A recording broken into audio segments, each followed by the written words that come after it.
दोस्तों, कई बार ऐसा होता है कि किसी सिचुएशन में आते ही हम गुस्सा कर देते हैं, ओवर रिएक्ट कर देते हैं। उस समय हमें समझ ही नहीं आता कि हम कैसे रिएक्ट करें। फिर थोड़ी ही देर बाद हमें एहसास होता है कि शायद हमने कुछ ज़्यादा ही बोल दिया, हमें ऐसा नहीं बोलना चाहिए था। लेकिन तब तक बहुत देर हो चुकी होती है, चीज़ें ख़राब हो चुकी होती हैं और उसके लिए हम खुद को कोसने लगते हैं या ज़िंदगी भर खुद को कोसते रहते हैं। तो दोस्तों, आज की इस वीडियो में आप जानेंगे कि अपने गुस्से पर काबू कैसे पाएं या अपने गुस्से को पूरी तरह ख़त्म कैसे करें, जिससे आपके जीवन और आपके रिश्तों में कभी कड़वाहट ना आए, आप अपने जीवन को खुशी खुशी जी पाएं। तो चलिए इस गुस्से की दास्तां को हम एक कहानी के माध्यम से समझने का प्रयास करें। प्राचीन समय की बात है, एक जैन गुरु थे जिनका नाम था रिंजाई। लोग अक्सर उनके पास अपनी समस्याएं लेकर आते और वे आसानी से उन सभी की समस्याओं को सुलझा देते थे। ऐसे ही एक दिन एक आदमी रिंजाई के पास आया जिसका मिजाज पूरी तरह गड़बड़ लग रहा था, क्योंकि उसने आते ही कमरे के दरवाजे पर जोर से लात मारी और अपने जूतों को निकालकर दूर फेंक दिया। उसने कमरे में घुसने के लिए अपना कदम आगे बढ़ाया, पर रिंजाई ने उसे बाहर ही रोक दिया और कहा, रुको, अंदर मत आना। लड़के ने पूछा, पर क्यों? रिंजाई ने जवाब दिया, पहले तुम उस दरवाजे और उन जूतों से माफ़ी मांगो जिनके ऊपर तुमने अभी अभी गुस्सा किया। लड़के ने कहा, आप ये क्या कह रहे, आपको होश भी है? मैंने सुना था कि जैन लोग पागल होते हैं, लेकिन मैं विश्वास नहीं करता था। पर आपको देखकर लगता है कि लोग जो भी आपके बारे में कहते हैं वो सही कहते हैं। आप कैसी पागलों जैसी बातें कर रहे हैं? भला मैं अपने जूतों और उस दरवाजे से क्यों माफ़ी मांगूं? ये कितना घटिया काम है। उसकी ऐसी बातें सुनकर रिंजाई उसका विरोध करते हुए बोले, तुम अभी के अभी यहाँ से निकल जाओ और हाँ, आज के बाद अपनी शक्ल मत दिखाना। अगर तुम जूतों पर गुस्सा हो सकते हो तो तुम उनसे माफ़ी क्यों नहीं मांग सकते? जब तुम गुस्से में थे तो तुम्हें ख्याल भी नहीं आया कि जूतों पर गुस्सा करना कितना मूर्खतापूर्ण है। यदि तुमने इन पर गुस्सा किया तो ज़रूरी है कि अब तुम इनसे प्यार से माफ़ी मांगो। मित्र, जब तुमने उस दरवाजे को गुस्से में खोला तो तुम्हारा व्यवहार उसके साथ बहुत घटिया था, बहुत बेहुदा व्यवहार था, जबकि उस दरवाजे ने तो तुम्हारे साथ कुछ गलत भी नहीं किया था।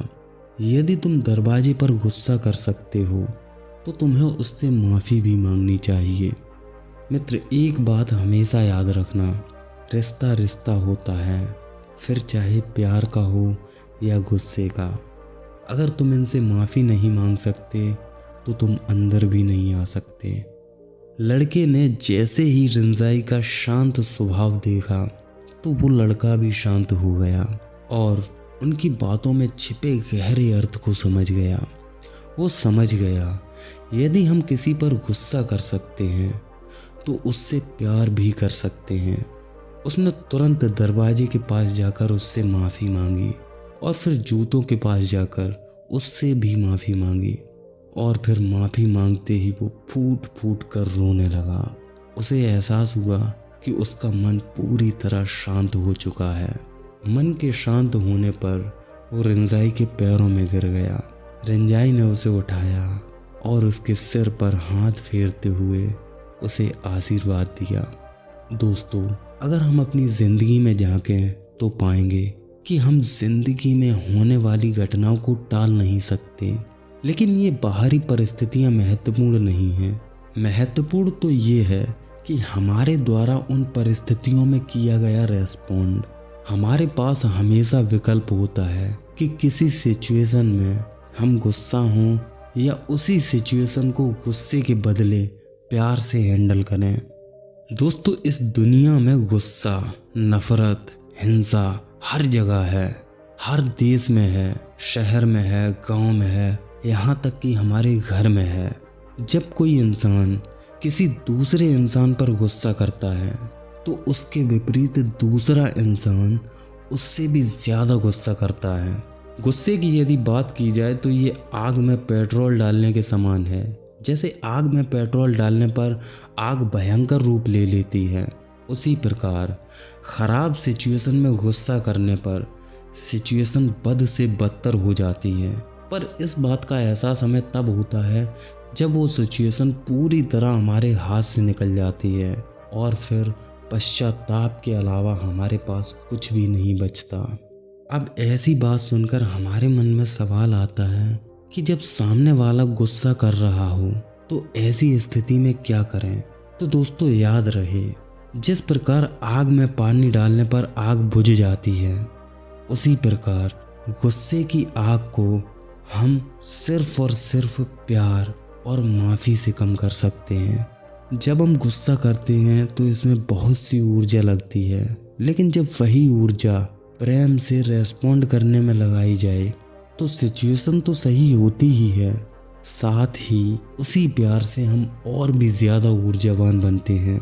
जब हम प्यार से काम लेते हैं तो प्रकृति हमारे सारे बंद दरवाजे खोल देती है, जिससे हम उसके द्वारा भेजी गई शक्तियों को ग्रहण कर सकें, और तो और हमारा मन भी शुद्ध हो जाता है।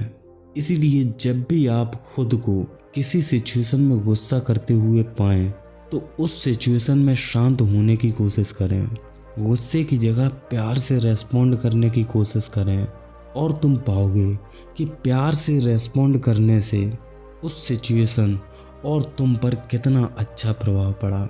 हाँ, एक बात और, जो चीज़ हम दुनिया को देते हैं वही चीज़ हमें दुनिया से वापस मिलती है। इसीलिए सदा प्यार और अच्छाई बांटनी चाहिए, नफ़रत को प्यार से बदलना चाहिए। ऐसा करने पर धीरे धीरे हमारा समाज, हमारा परिवार और हमारा जीवन शांति से भर जाएगा। तो दोस्तों, आज की ये वीडियो आपको कैसी लगी कमेंट में ज़रूर शेयर कीजिए, और हाँ, यदि आप चाहें तो इस वीडियो को लाइक और चैनल को सब्सक्राइब भी कर सकते हैं। वीडियो देखने के लिए धन्यवाद।